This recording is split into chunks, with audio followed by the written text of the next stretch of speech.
Hey, hey, hey, everybody. And today we have an amazing woman here on the Power of Women in Insurance podcast. We're going to talk today about branding. And you know what? This is something I think that scares a lot of people because we think of it as something else we need to learn, something else we need to figure out how to do.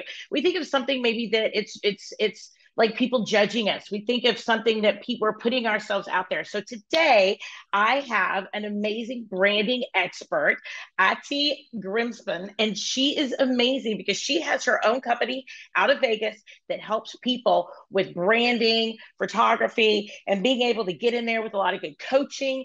And you know what, y'all? We are going to learn so much and be so inspired today. So, Ati, thank you so much for joining us. I'm pumped that you are here today. I am so excited to be here. Thank you so much for the amazing introduction. Well, I love it. So tell me, Ati, tell me a little bit about you, how you became to be this passionate business coach in the area of branding and so forth, and how you kind of figured out maybe how to work with women in the insurance space, because I think that's really important for our conversation today. Yes. So, okay, I love that question because I feel like I always had a passion for teaching. So I was telling you before we even started the interview, I was a bartender for many years. But before I came to the US, which for those that you don't know, like I have a thick accent, if you don't haven't noticed, I am originally from Argentina, and I used to own a bartending school back in Argentina. And when we had this bartending school, one of the things that we made sure we did was to actually really polish who these people that came into the school were, because we used to teach different skills. It wasn't just bartending. We used to teach how to like do the tricks and flip the Oh, bottles kind and of all like the of whole that. fancy stuff, right? You're Yeah, more so of a performance bartender exactly. rather than just a like a just to make a drink thing. You're also like doing the whole. The Have you ever whole seen the Tom movie? I'm sure you Cruise, have the movie Cocktail, whatever, with Tom Cruise. That's what everybody always thinks about, the whole fancy that entertainment driven. yes, it's the best way to describe it. But what used to happen is we used to make sure that these people were very professional, that Mm-hmm. they used to, and we used to send them to work in different places. So it was the school and the agency. And this was when I was very young. Then I was recruited to come to the US, and kind of like that stayed on the back. And I almost forgot about coaching and teaching and mentoring and all of that. I came to the US, I did my own thing for many years. And then this job that was amazing, bartending, became kind of like a chore, right? Like this Mm-hmm. happens to a lot of women also when they're in corporate, because also I became a mom, and that wasn't really my cup of tea anymore. Yeah. So I went to school for photography while I was here in the US. This was a hobby. And while I was on my personal lookout of what I wanted to do, I started working with women, right? And at Mm. the beginning, it was just on the photography side. I was like, I didn't really understand a lot of business. I was like, I had a background in marketing from school, but I didn't really never used it. So as I started working more and more with women in their photos for their businesses, their websites and stuff like that, people would say, so what it's called now, more modern personal branding photography. 10 years ago or 12 years ago, women were like, oh, I just need photos for my website. People were not saying personal branding photography, Well, right? like 10 years ago, people just did that like head and shoulders from a distance, from Oh, from an on angle a kind of. And if you're on suit. YouTube right now, you can totally see me doing it. Like they do this in a little, like, kind Yeah, of thing. And it was just so fake and it super just wasn't makeup. very warm. Yeah. Yeah. So when I came into the industry, I was already drawn towards those kind of marketing looking photos because I did portraiture for a long time and I did lifestyle. So people were really drawn to that. They're like, oh my God, yeah, please, thank you. I don't want like look stuffy, right? All like that. Right. So what started happening though was women would be like, well, now I have all these photos, but I don't know what to post. I don't know what to say, right? I don't know exactly what to do with them. So I eventually ended up leaving bartending. But one of the things that happened though was through this process, and I would ask people like, hey, who's your ideal client? Who do you work with? What is your message? And people would be like, I don't know. And I'm like, what do Right. you mean you don't know? I'm like, but we need to put these photos out there. Like, how are you packaging yourself so people come to you and they're like, what? Like, what are you talking Mm. about? So from there, it started kind of like getting bigger and bigger and bigger. At the beginning, I used to do like strategy calls of an hour. I would sit with you and be like, okay, so now we have all these photos that we created, right? Okay, so what do you want to post with them? And then I realized that I needed to do it the other way. We needed to do the strategy before. So we would sit down and we would Good do, point. okay, so where is this going to go? And all that growth. Now, like you said earlier, outside of camera, then the pandemic hit. Yeah, we can't even have a conversation anymore because it's like, oh, the COVID hit. It just pops up everywhere. Yeah, absolutely. It was possibly the best thing that ever happened to me. Interesting. Because what happened was all my photography clients, up until that point, I was doing 95% of my business was photography. And so when the pandemic hit, I couldn't shoot. Mm-hmm. I couldn't really, I was like, okay. So what happened was in my mind, I was like, I'm going to create a Facebook group so I can have all my clients connect with each other. We can create community. I can help them how to use the photos they already have, right? And in my mind, I thought, well, maybe I can do some shoots like where I'm shooting for far, whatever. But what really started happening were like, hey, we need to be on social media every day now. What do I post? What do I do? So I launched right away, like in that first month of the pandemic, I launched my first course, which was like, hey, I already have all this knowledge. I don't need to like record and this and that. I did 3-month course. It was my first BU brand. Now I have the BU Brand Academy, but like it was the first BU brand. I called it that because women in general, we tend to believe that we have to be different, that we need to show up different, that we need to be certain way. We should ourselves so much. And I know that everything I've done in my business that has helped me has been me showing up authentically. Once I decided, hey, I'm going to show up as myself with my accent, with me being like, I have a very strong masculine energy in a lot of ways. And I was like, I'm just going to show up as me. Right. And all these things. So a long story short, I started realizing that I kind of been doing this all along from even in my 20s. Like when I started working with these women, it was the same process. It was teaching them what to do, instilling belief in them, and really helping them be who they already were, just amplifying their message. I love that. I love that because I think that women are afraid to show up authentically. Women are afraid. We all think we're supposed to go on out there. We're supposed to be, a Kardashian or something. We think that that's what we're supposed to be. We think, oh, I don't have my hair done. I have my makeup done. Or, oh, I don't, I need to lose 15 pounds or, whatever. And then I think we look at ourselves and we really judge ourselves really more than society does. And I think that really holds a lot of women back. How do you help women to be able to get over that? Because I know in the insurance industry, we always say that insurance isn't sexy, right? Like how do we help the next generation to find that insurance is a wonderful, amazing career, and it gives us a lot of stability and a lot of predictability in a lot of different ways. But yet at the same point, we have to get out there and we have to be able to develop that personal brand because that's what people connect with, especially because things have gone so digital, like with doing business online. People don't walk into our office the way they used to. We are not going on out and, sitting across the table from people the way that they did in insurance 20 years ago. How are you helping women to get over some of that fear that they have of being really authentic? So I want to back up a few steps. So the first thing is really understanding. I work with women like you that are very passionate about what they do, because I think that when you have passion to help people or you have passion for what you do, you will do anything to get your voice across.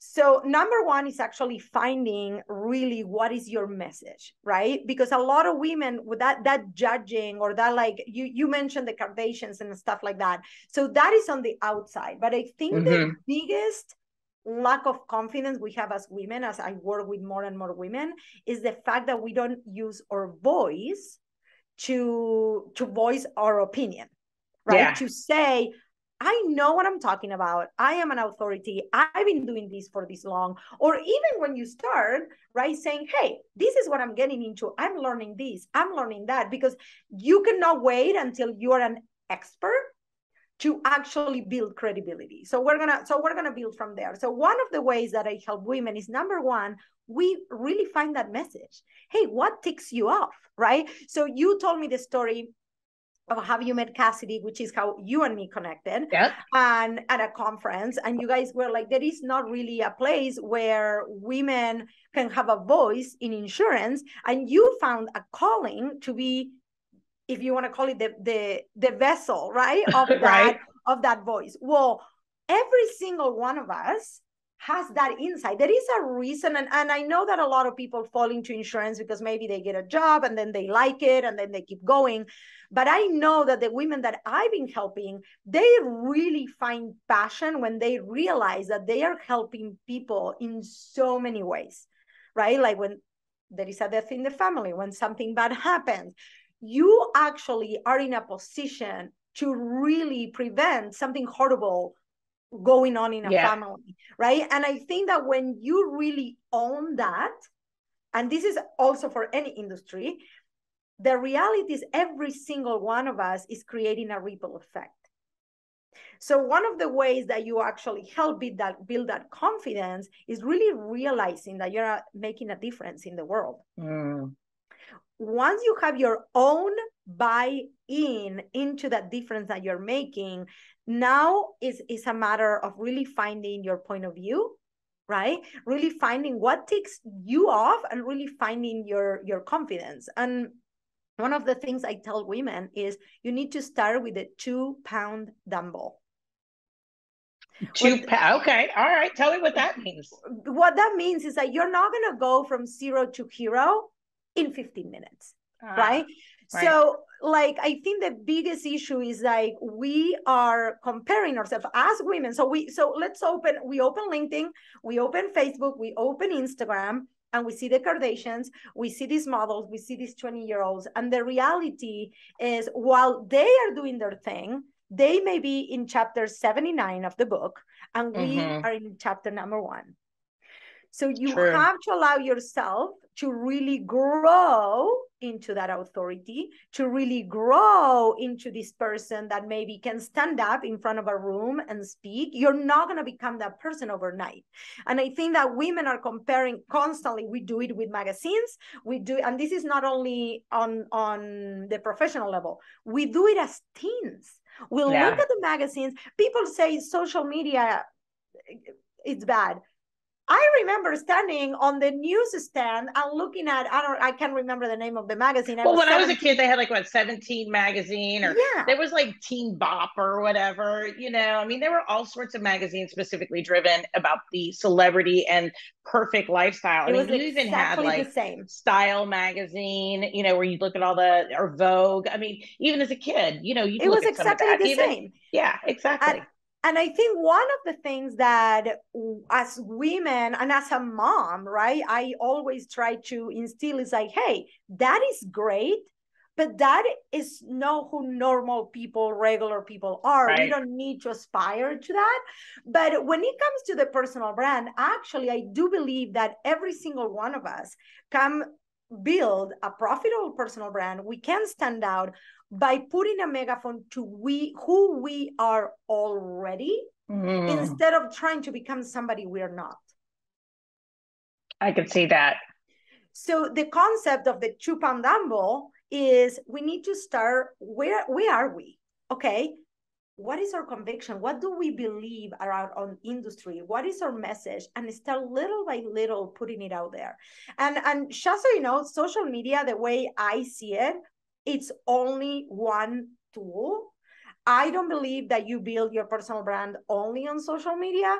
I totally believe that social media is the glue that has allowed mortals like us, without a publicist, without millions of dollars in PR, to actually build strong personal brands.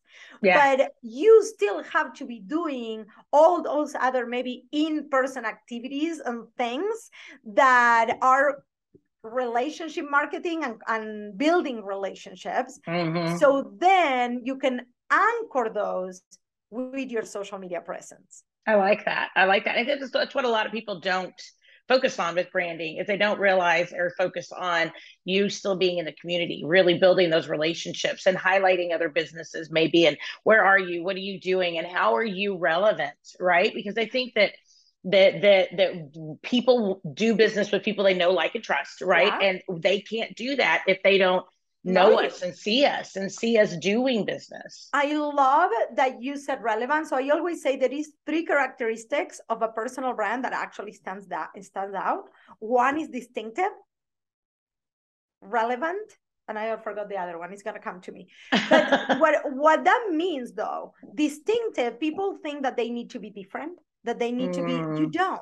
Distinctive means really voicing who you are and what you bring to the table. So if we bring it back to the women world, right? I think that I do believe this is changing as I go in more podcasts and I talk to more people and stuff like that.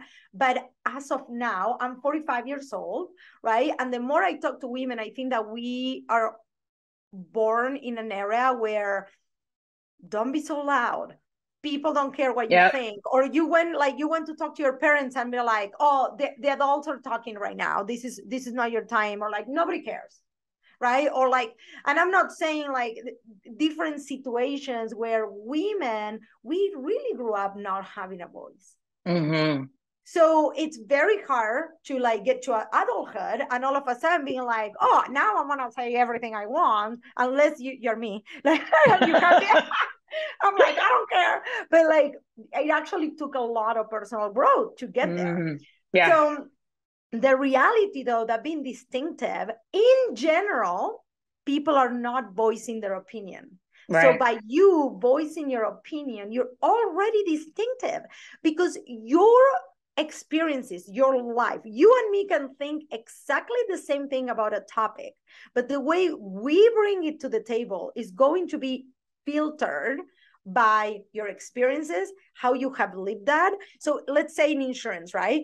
You have the conviction about something, but you live that situation in a completely different way than somebody else. Right. And that is your superpower. Nobody can take that away. But nobody has told us that. Everybody has told us, nobody cares what you have to say. Like, oh, everybody's already doing that, right? When we become this one person, you believe in your voice and you practice that 2-pound dumbbell every day. You put one more repetition every single day and you practice voicing your opinion. The next step is going to be, oh, okay, I was able to do that. Now I can do a video now, or I can stand in front of a networking group and tell them why I think this is important. The other thing, and please feel free to stop me because I can talk forever. Just so you know. No, I love it. I love it. So when it comes to relevant, I think that is so important. It's like people buy from people they know, like, and trust, correct? Yep. So relevant means sometimes we believe that maybe because, let's say insurance, you are new on the industry and all of a sudden, I don't know, you have a deal and you never had that happen to you. Right? And you're like, oh, I don't know, like this person is not going to trust me. This person is not going to hire me. I'm not the right agent for this person. But the reality is that maybe you have a resource, you have something that you can bring to the table. Maybe it actually happened to you, even though you never wrote that policy. Right? So you can bring your experiences as a person, everything that you've ever done builds that relevancy, but you have to believe it first. And I love that because it does start with you, and it starts with if we can. There are times, and there's something called the imposter syndrome, right, where people don't believe that they are fully capable, or that somebody wants to do business with them, that they're an imposter, right? And I really struggle with this, but I found that a lot of times I'm like, just put one step in front of the other, and don't think for other people. Don't automatically assume that this person is upset with you. Don't automatically assume you're not this person's insurance agent or that you're not the person that they want to be able to do business with. And I found over the course of last year, and even with doing this podcast, we've talked multiple times about imposter syndrome. And I have a great episode with a group of women that are very, very near and dear to my heart about imposter syndrome and how as agency owners, we deal with that. But one of the things that I find is that if I just tell myself, I'm not going to think for other people, and I'm just going to do my best, and I'm going to let this person decide if they want to work with me or not, but I'm not going to not make a phone call. I'm not going to quit before they tell me that they don't want to do business with me or whatever it might be, or that they've gone a different direction, and or that this doesn't work or whatever. Because I was raised in the South, I mean, I've been in Dallas since I was 15.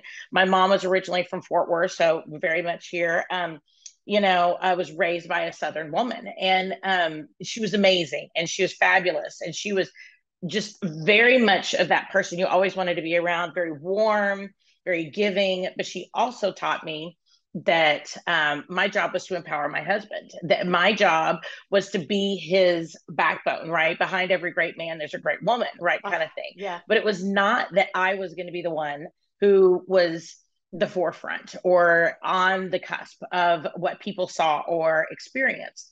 And I remember as a kid, we had these Thunderbird, car, whatever.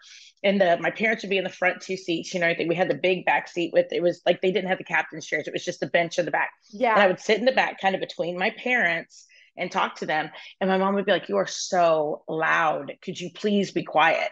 And I was like, my life. You're telling me my story. Every day. And I think that, we're told that we're too loud. We're told calm down. We're told, put on the dress, sit in the back of the room.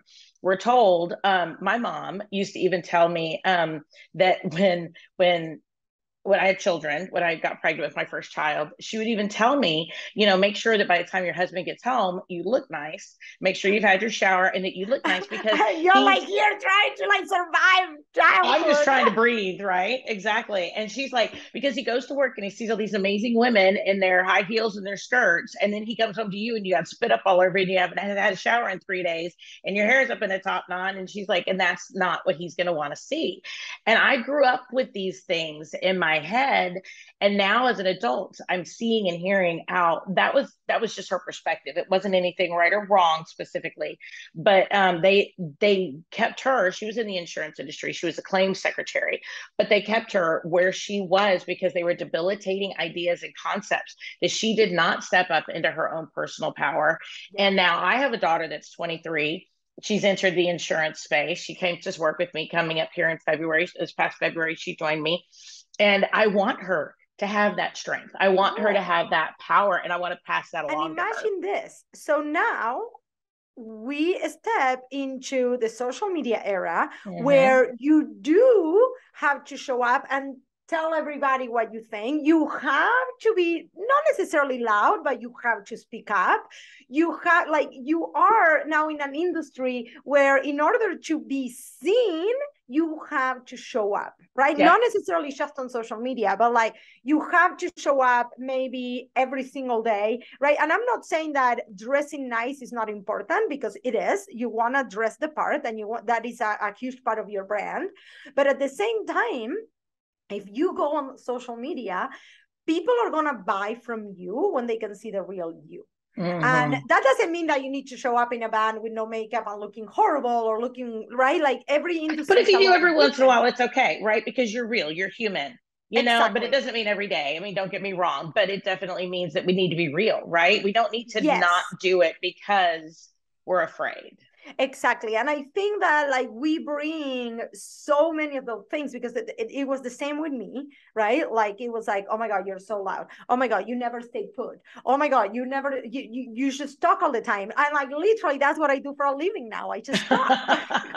Right? But it took me years to get out of my head and show up and really voice that knowledge that I already had, because I thought, well, everybody's already doing it. I'm not bringing anything new to the table, which is not true, right? Because nobody's me, nobody's you. So I think that when it comes to really building that personal brand, I really want to bring it home to this, though. Your personal brand is not just what you do. is actually bringing who you are into what you do. Mm. And I think once we start realizing, okay, so I'm an insurance agent, right? How do I make it mine? How do I do it my way? Why? Because I always tell people when we're working together, I'm like, okay, why should people buy from you and not somebody else? And people are like, oh, I never thought of that. And I'm like, and I think that is that your advantage. Your competitive advantage is being you. Because when people tell me, well, I want to be known as the most honest, as the having integrity, blah, blah, blah. I'm like, that is kind of like a given. Like, yeah, because we don't want to do business with people that are shaky. Oh, I want an image that says I'm shaky out there. I want an image that says I'm not professional. Nobody's going to say that. Nobody's going to want to put that out there, compete. Right? You cannot compete on being honest. That is a given. Right. Now you can instill it in your message, and you can talk about how important it is and what other people are doing that you don't do. I get it. But you cannot build your brand about something that is a given. You need to build a brand about something nobody can copy. And you know what nobody can copy? You. Love it. So true. So I think that when people start realizing that is the only competitive advantage they have, everybody has, for example, in the loan business, right? Everybody has access to all these different companies to get programs and loans. When you are independent, correct? Yes. You probably have all these different brokerages, right, that you can go to, like that other people have access to that too. Now, knowledge and experience is going to help, but the reality is people are going to buy from you because they feel like you understand them. They feel like you're going to provide, and they're connecting with you at a personal level, especially on insurance, because people don't want to sit across the table with somebody they don't have nothing in common with. Right. And they want that connection. They want to know that you're like them, I think. Yes. And I know a lot of people, they're just, there are times that I don't think I'm going to need a sale. And then I do. And I'm kind of like, oh, because I think maybe I'm like, we're too friendly, like, or we're too whatever. But people are like, no, you're really friendly. Like, you're really real. Like, you're really like, I know that I can call you and you're going to pick up the phone. And that's really huge, because people want to do business with people they know, like, and trust. And we have to be able to make sure that we really get that across. And that is really what it is that we have to make sure we're focusing on, whether or not it's online or whether or not it's in person or in a networking group or even in an email. I find that there's so many people that send an email that is dry and boring. Why would we want to be able to have that image of ourselves out there? Just, hey, Joe, this is the answer to your question. Thanks. Yeah. So I want to give you like kind of like the parameters that I always tell people. Like it's very hard to see the label of the jar you're in. So every single what a great visual.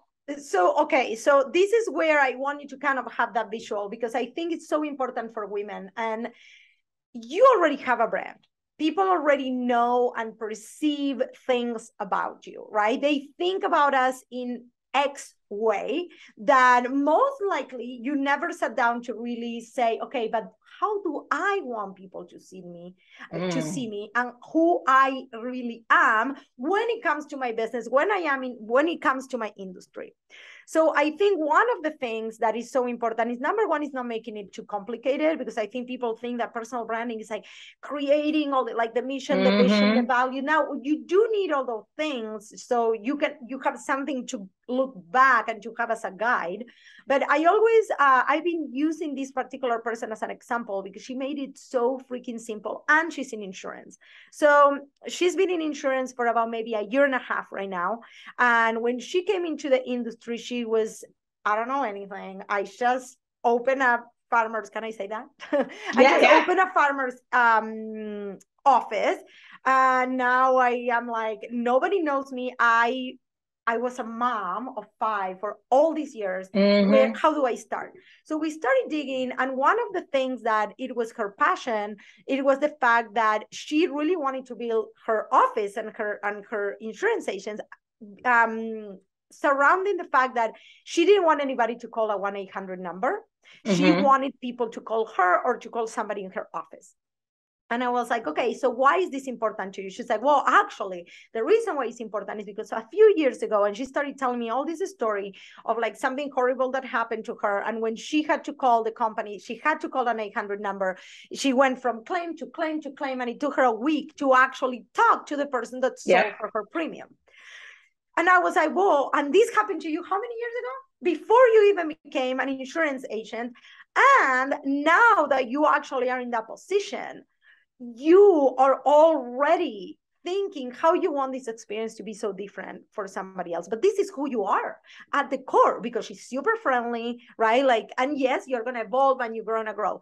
Literally, her whole messaging around her personal brand is, I want to be there for you. I am the person you speak to. I have a 24/7 number. And I don't care what other business owners say that I shouldn't pick up the phone at 3 a.m. If you have a problem, you will get to somebody there for me on my office. And she built her whole personal brand around talking about being real. I love that. And talking about women also not being fully covered. Because they don't know, because they always been on the whim of their husband and like, oh, get the cheapest insurance. So literally, personal branding is not fabricating anything. It's really discovering who you are and really amplifying that. She already was that person, but she didn't know how to put that in words, right? So what I tell people is like, really start digging on who you already are and what is that plot, if you want to call it, like the movie plot. And you use that over and over so people know you for that. You don't need to fabricate anything. You don't need to invent anything. You don't need to be fake. And I think that's where also most women, we feel shitty, is because we believe like this actually happened to me. I mentioned earlier, I was a bartender. And for me, when I opened my business, and this wasn't even like when I started coaching, I was already 10 years into my business when I started coaching. But when I opened my business, my internal thought was, I love doing photography, but I'm not a businesswoman.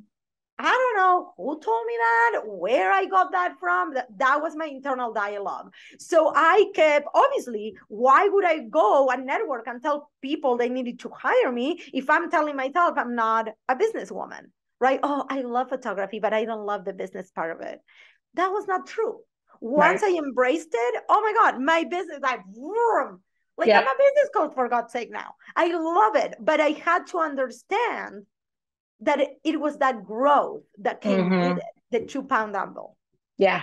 So, and I love that, because we have to grow in what it is that we're doing, and we have to take those next steps forward. Just like you said, because I remember back when I first started at my agency that I hated looking over all the numbers. I didn't want to do that. I just wanted to sell. I just wanted to love on people. I just wanted to protect people. I didn't want to do my taxes, and I didn't want to sit around and have to pay my bills. And because you're scared of looking at the things, because you don't want to see the reality of it. Yes. And my husband, when we first started dating, he was so funny. He'd be like, you're like 2 years behind on your taxes. And I was like, yeah.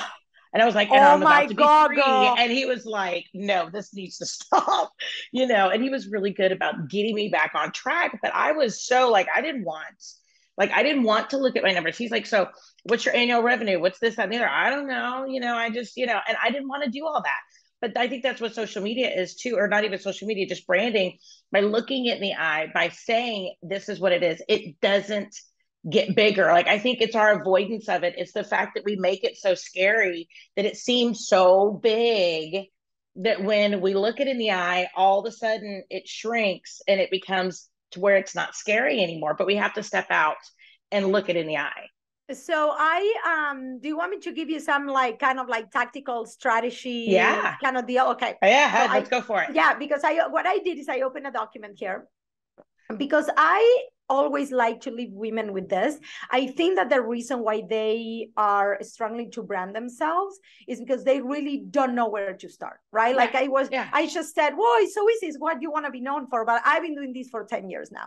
So I always tell women, the number one thing is, what is your expertise today? Now, your personal brand. So Teresa, let's use you as an example, right? So you told me you were at a conference and you didn't have your podcast, right? 2.5 years ago. Right. So obviously when you started, your expertise is not the same than today. Oh, correct. Right? You had to learn. You had to like learn how to speak. You probably were not even as like you, like you're amazing. Like your confidence, like you probably had to read the intro. You probably had to like had a script or whatever it was the situation. So what I tell women is I want you to think of your expertise as anything you can teach something. It's somebody that is 2 steps behind you. You do not need to be the know-it-all. You today, especially in insurance, let's say that you just started out, right? And people are like, oh, I want to go commercial. I want to do this. Like, what is very comfortable for you right now that you can speak about, that you can explain to somebody? Build your authority around that. Because what it's going to inevitably happen is you're going to get better at what you do as you go.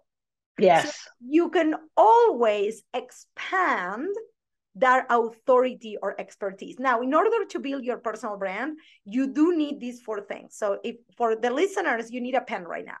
So if you're listening, I got my pen. Yes, let's go. Put pause and you're going to write it. So what you're going to need to do is you're going to need to establish your authority.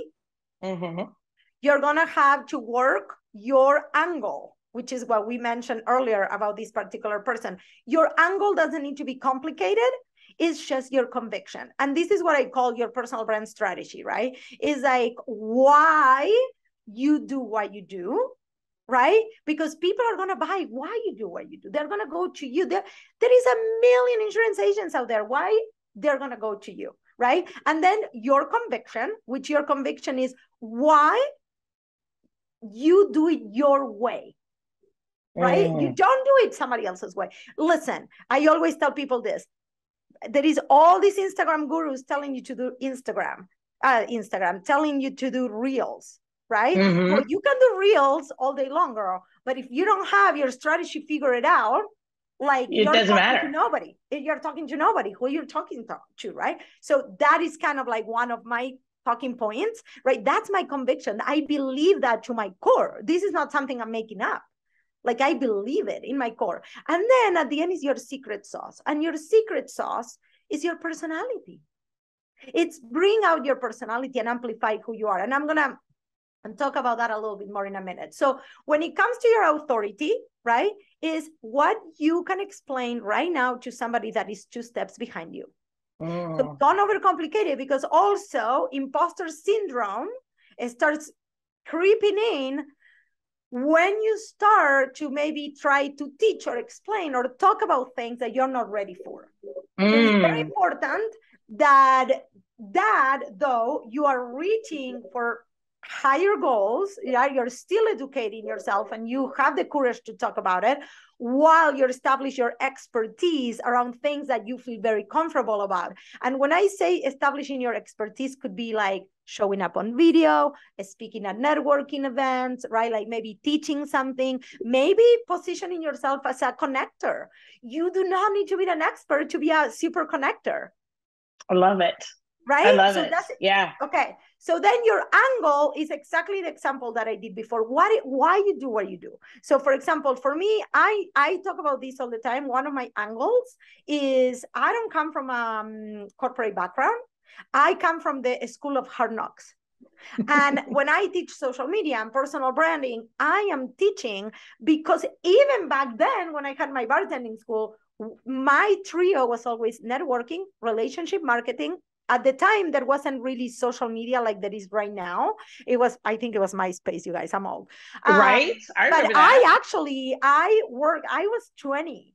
And I had a segment on a TV program where you can serve alcohol at 18 in Argentina. Okay. And I used to go and make a cocktail for 5 minutes in this TV show. So how can you prove and put yourself in front of people talking about this authority and about your angle? Right? Yeah. Talk about the angle, why it's important to you. Then your conviction is what's going to make all the difference. When people come to you, like this is where you ask yourself why people are coming to me over somebody else. Yeah. Is it, am I going to educate them? I know that I'm doing the research for them. I am, whatever it is, right? You get to choose what your conviction is. Whatever, you already have an opinion. Most likely you just don't want to say it. Or maybe, sometimes we're just afraid to say it. Just get out there and just say something, and you don't have So, to say all of it like right away either. I think, like you said earlier, we can grow into that, right? And we can grow into that conviction so phase. I wanna talk to what you just said about afraid about saying it, is because we are thinking that we're gonna be judged. So let's talk a little bit about when you say people do business with people they know, they like, and trust. So part of that is also who you attract. So you being liked, but when you are putting yourself out there authentically and you have no fear of talking about what your conviction is, you're immediately going to attract people that think like you. The people that agree with you are more likely to, they already agree with you. You're not convincing anybody, right? Like, I don't know in insurance if this happens as much, but I know in other in other industries, people feel like they're convincing people to buy. Yeah, right. People think of that as sales, right? Because they work you into a certain type of conversation to be able to do whatever the process is to then go in for the close or whatever. But the reality, if you look at it from the other way, and you're talking about your conviction. So I'm gonna actually give you a really good example in insurance. So when you are talking and you're saying, if you are going for cheap insurance, right, and you're just going for what the law requires, you're not really covered, and you really start educating people around what insurance is. You're really started talking about like, hey, if you have gotten to a place of wealth, right, that is important, you cannot be just covered by the minimum because you work so hard to get here, and now you're putting your conviction. The person that is coming to you is already the person that has the wealth, that wants to be protected, that doesn't care about paying $50 more a month, because you're actually voicing that, instead of being like, come get we have cheaper rates, I can quote you, we're cheaper. There is always going to be somebody that is going to do it for cheaper. I want it, like, this is in any industry, there is always somebody who's going to do it for cheaper. So when you actually establish your authority by teaching, you establish your authority by teaching your knowledge. That is how people know that you know. And I think that this is where most people go wrong. They're not preparing their ramp up or their payment. So when people get to them, they already know what they do. Yeah. Right. So, and the last one, when we talk about the secret sauce, is where I like bringing who you are into what you do. People don't want to buy from people that they're secretive. Now, don't confuse being private or being reserved with being secretive. It's not the same thing. As business owners, we are in control of putting in social media, in the world, when we go networking, in our marketing material, whatever we want, right? So we don't have to share everything. Exactly. So let me give you a really good example. Somebody asked me, but I don't want to show my kids on social. I'm like, so don't. You can talk about you being a mom. You can talk about your values as a mom. And actually, you can include the fact that you don't want to show your kids on social media for X, Y, and Z. And that can be part of your brand. You can talk about privacy. You can talk about, those are your values. So people that agree with that, they're more likely to be like, oh my God, yes. Oh, yes, I agree. And those are the people you want to do business with. Same thing with, so I was telling you earlier that I'm doing a triathlon, right? And for the longest time, I never share really much about it because I'm like, people think I'm crazy, number one. But also, I'm like, is it like bragging? But then I started sharing a little bit more. And a lot of my audience, they're like, oh my God, we love it. Like, how can we follow you? When is your race? I even went as far as doing a poll on my social media about the two different outfits that I could wear for the race. Oh, cool. People were voting. Now, the reality is that we want to let people know that we're approachable. Now, do everybody need to be a poll about what they're wearing? No, because that's not them. That's me, right?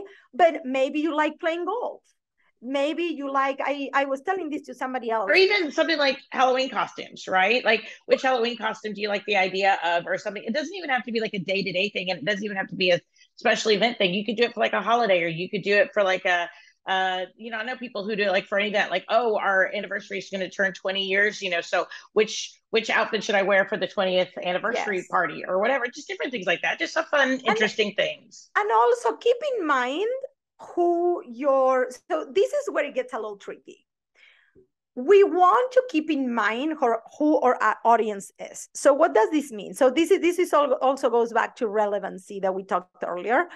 So I work with women, right? So I know no matter what outfits we're talking, women are always going to be Yeah, into it. they're gonna feed, they're gonna play into that. Yeah. Exactly. But I have clients where we play off them being like a Starbucks snob, right? And like they're always talking about a Starbucks. And then they even do like, hey, have a Starbucks on me today. And they have the little QR code on their Instagram once a month. And they're like, hey, I'm giving away $50 out of a Starbucks.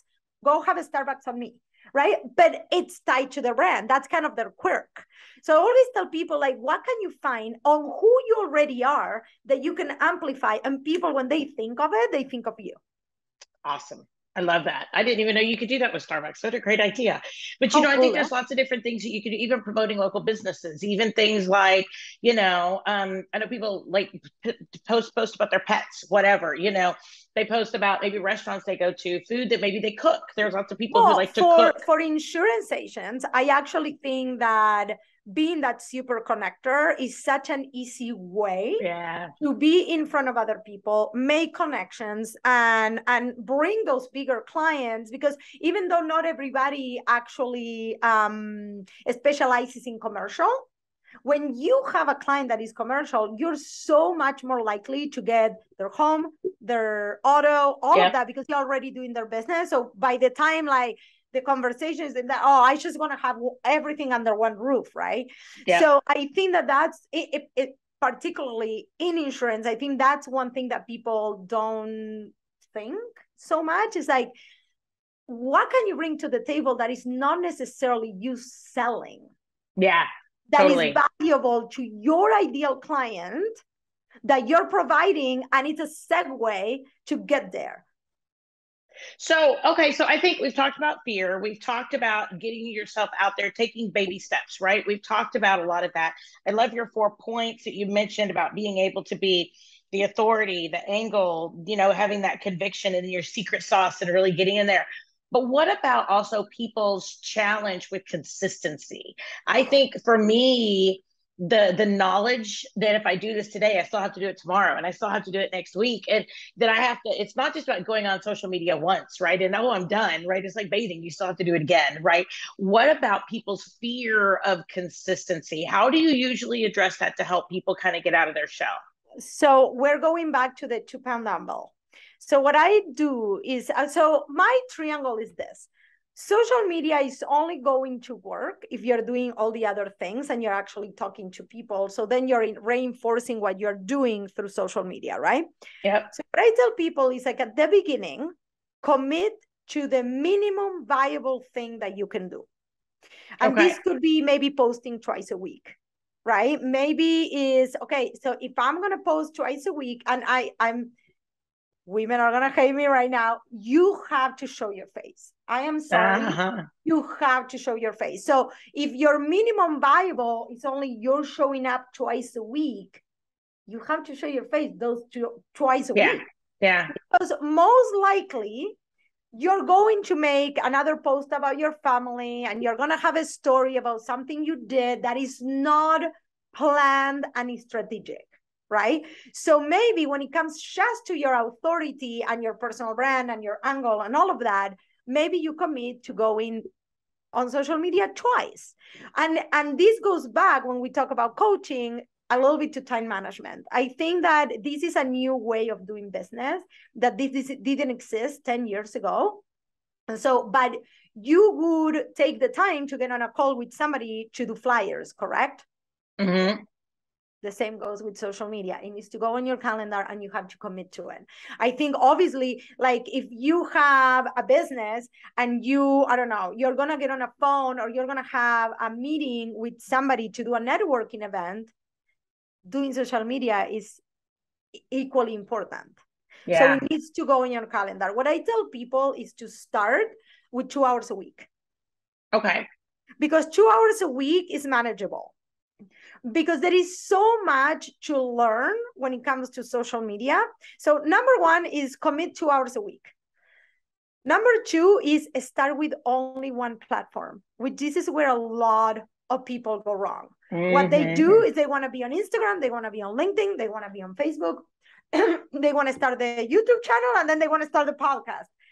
Girl, you but and then they're overwhelmed and they don't know where to start. And then it is the consistency piece that just gets exhausting and all of that. And I think that's where people really do get really backwards, is because they do too much too fast. Yeah. So this is the order. Number one, you figure out these 4 points. Once you have these, you write them down and you have that as your starting point for everything you do. And everything, this is your North Star. What is my expertise? What are the things I can talk about? Break it down in 3 or 4 or 5. What is my angle? Okay, make sure that I'm talking about it, but write it down. Write it down. So, because repetition is a matter of reputation, right?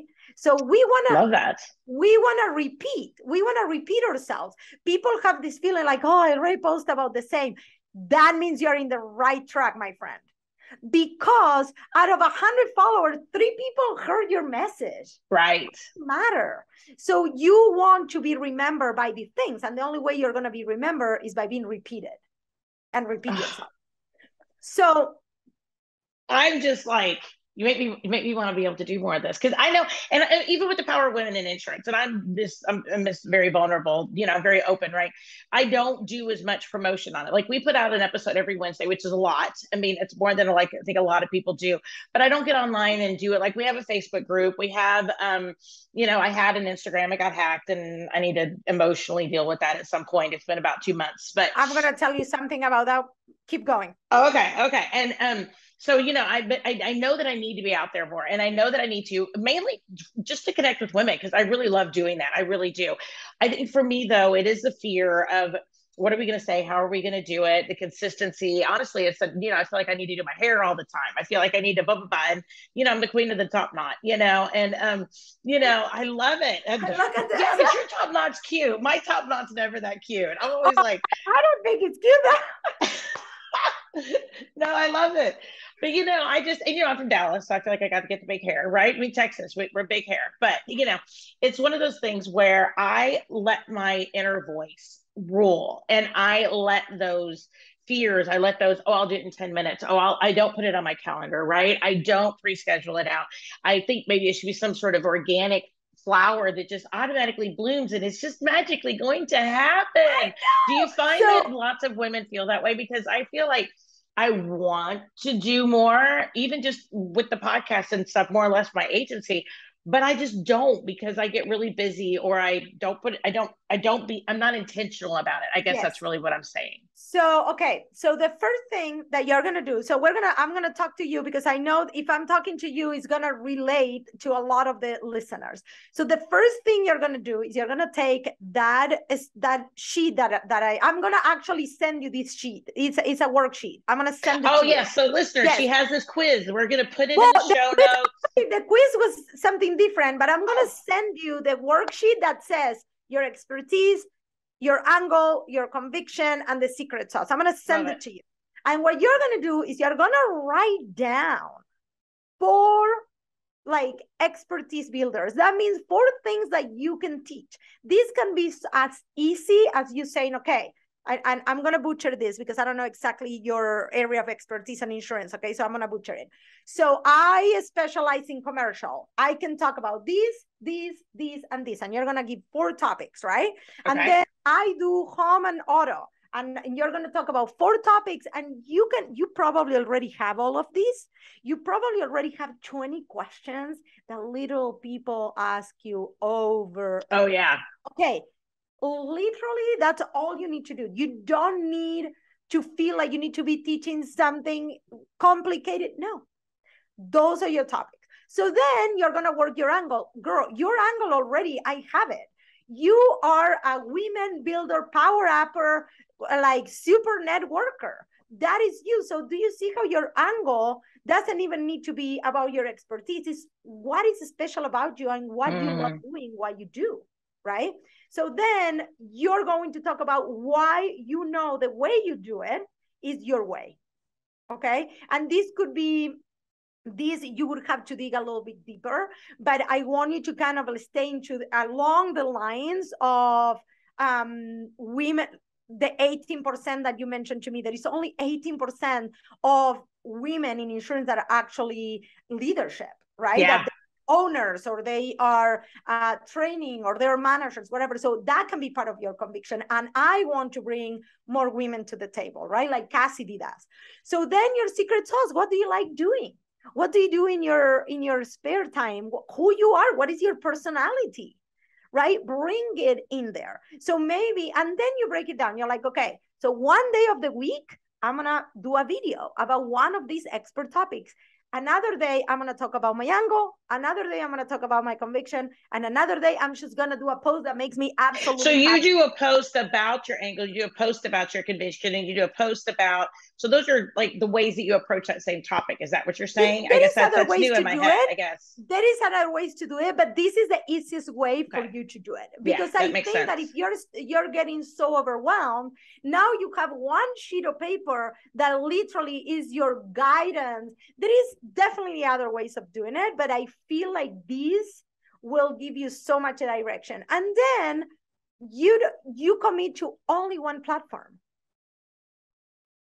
Once you have that platform figured out, you take the same content and you do it in another platform, and you can share to other platforms. But I think that many, because I want to talk about this. This is actually super important. It's not really personal branding, but if you're doing all these efforts and you're using this on social media and you're not networking, you're not talking on the DMs with somebody, you're not socializing on social media also, nobody's going to see your crap. So you have to kind of, so you do lead generation in your business, right? You're calling, you're sending mailers, you're doing flyers. This should be a small, one more part of that. And I think that we are so vulnerable in social media, and we get so much on our head, right? Like the hair, what am I going to say? People are going to judge me, when in reality is one more activity in your business where you need to get it out. Yeah, completely. Wow. You made me just want to be able to go on out there and do all this, because I'm like, oh, no, I'm so excited. Yes, you're going to do it. I love it. I want to finish with this. When it comes to social media, I want you ladies to really embrace leaving your legacy in the world. I'm going to write that down. I love that. So women, oh my God, I'm going to cry. Because I get so passionate about this. Like, I want you to really embrace the fact that the more you talk about the things that are important to you, the more you're going to attract people that are just like you. So it's not just about creating a sale. It's not just about the sale, but the more you talk about the things that are important to you, the more, Teresa, you talk about empowering women and why is this important to you, you're going to attract other women that are attracted to that message. And every time you do this, you're doing like a little ripple effect in the world, Every time we're touching a life, through insurance, through personal branding, through teaching, through coaching, whatever it is that we're doing, if we are doing it from, not just from the point of view of the sale, we all have to make a living, we all want to make a sale, that is a given.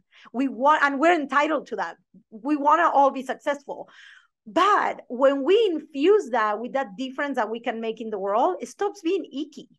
It stops being icky. Like, I know, Teresa, that when I work with women, I'm empowering them to make a difference. Yeah. So I can't work for free. I'm not going to work for free, but that doesn't mean that I have to feel icky. Right. So I think that as women, when we realize that every time we're making a sale, or every time we're putting our message out there, we're touching somebody and we don't know who we're inspiring, but actually really giving our voice a place in the world, that makes it so much easier. I love that. I love that. And I think that's what we're actually going to call the podcast episode, Leaving Your Legacy in the World Through Your Personal Branding. Yeah! I love that. When you said that, I wrote it down. I'm like, oh, that is it. And that is exactly what I think we've talked about today. That is exactly what I feel like you are empowering other people to be able to do. And that is exactly, it emanates. If you guys are not watching this on YouTube, or if you go to my YouTube, as well as Agency Intelligence platform, you have to see just the energy that is on the screen right now, because it is just awesome. And I mean, it's empowering me. We're about to walk into Labor Day weekend. And it's Central Standard Time, and it's 12:44. So I'm on the back end of a Friday, and you're you're in Vegas, so you're right bitches. there too. Yep. And you know what? I just feel so empowered walking into the weekend like this. I think it's awesome. And I just need to put you in my pocket and take you with me everywhere, so we can I can pull you out and we'll talk anytime. I love it. I love it. Ati, if people want to be able to talk to you, how can they do this? How can they talk to you? How can they get that energy? How can they work with you? Okay, so I have a Facebook group that is called Personal Branding Strategies for Female Entrepreneurs. So you can even find me on Facebook and send me a message, and I'll send you the link to the group. But the group is Personal Branding Strategies for Female Entrepreneurs. They can also go to my website, which is atigrinspun.com. We are rebranding, so you're going to find a picture of me with a champagne glass because that's me. But like it says, hey, we're rebranding. We'll be right back. I'm on Instagram, ati.g.branding. And then what I am going to do is I am going to give you these worksheet that we talked about with the expertise, the angle. So you ladies can write that down. And I also have a quiz, but I'm going to put the link, the QR code to the quiz in that worksheet, because I think that before you even, the quiz is for you to know where you're at with your personal brand, right? To gauge. There is 7 pillars that I use when I coach people to kind of see, okay, where are you in your personal brand? And then we go from there and we create strategies. But you have to know where you're at in order to know where you want to go. I love that. And I always say, too, one of my favorite quotes is from Alice in Wonderland. And it's whenever Alice approaches the Cheshire Cat, and she says, she comes to a fork in the road, and she says, which direction should I take? And the Cheshire Cat says, where do you want to go? And she goes, I don't know where I'm going to go. He goes, well, then it doesn't matter which fork you take. So by knowing where we want to go, it directs us into the right area so that we can be on that path. So we have to be intentional with our branding, with who we are, with our careers, with our ability to build our careers, so that way we can be able to achieve exactly what it is that we want. And I love, Ati, that you are so a part of that. And I love it. Yes, and I am so excited to connect with your audience. Please come let me know that you came from the podcast. I really, really had grown to love the insurance industry, and I just love being able to support women through personal branding. I love it. Awesome. Well, everybody, this has been another amazing episode of the Power of Women in Insurance podcast. We are here with Ati Grinspun, and she's been awesome about personal branding. Do look her up, because that is so important for us to be able to get our message out there in the world. Everybody, we do have another episode every single Wednesday. Check us out on Apple iTunes. You can check us out on Spotify, Google Podcasts. We're everywhere. Check us out on YouTube. We want to hear from you. If you know of other amazing women that really we want to make sure that we get their message out as well, that are inspirational and that are doing amazing things in this industry, reach out to me, because I want to make sure that we get the opportunity to tell their story. Everybody, again, this is Teresa Kitchens. Join me next week on the Power of Women Insurance podcast. And until then, go make the world safe for democracy, everybody. We'll talk to you soon.